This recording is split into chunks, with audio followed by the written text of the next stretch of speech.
சாதத்தை இப்படி சாப்பிட்டால்தான் ஒரு நோய்களும் வராது. தினமும் அரிசி சாதம் சாப்பிடுவதால் அதிக அளவில் சர்க்கரை நோய் வருவதாக பலரும் சொல்கிறார்கள். ஆனால் அது தவறு.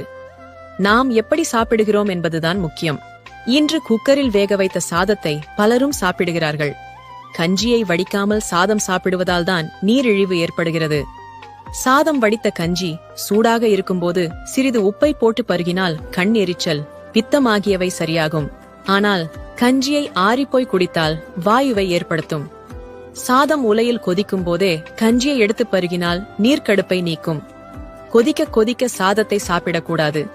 சாதத்தை மிதமான சூட்டிலேயே சாப்பிட வேண்டும். ஆனால் சாதத்தை சில்லென்று ஆறிப்போய் சாப்பிட்டால் கீழ்வாதம், மூட்டுவாதத்தை ஏற்படுத்தும். பழைய சோற்றை சாப்பிடுவது உடலுக்கு குளிர்ச்சி, வலிமை தருவதுடன் வயிற்றுக் கோளாறு, அல்சர், மூட்டுவலி, தோல் நோய்களாகியவை பாதிக்காமல் பாதுகாக்கிறது. பழைய சோற்றில் தயிர் ஊற்றி சாப்பிடக்கூடாது. மோரை கடைந்து ஊற்றி சாப்பிட வேண்டும். பச்சரிசி சோற்றில் பால் சேர்த்து சாப்பிட வாதம், பித்தம் நீங்கும். மோர் சாதம் செரிமான கோளாறுகளை நீக்கி வாதம், பித்தத்தை தணிக்கிறது. வாழை இலையில் சாப்பிடுவதால் அதிலுள்ள துவர்ப்பு சத்து உடலில் சேர்ந்து நன்மை செய்கிறது.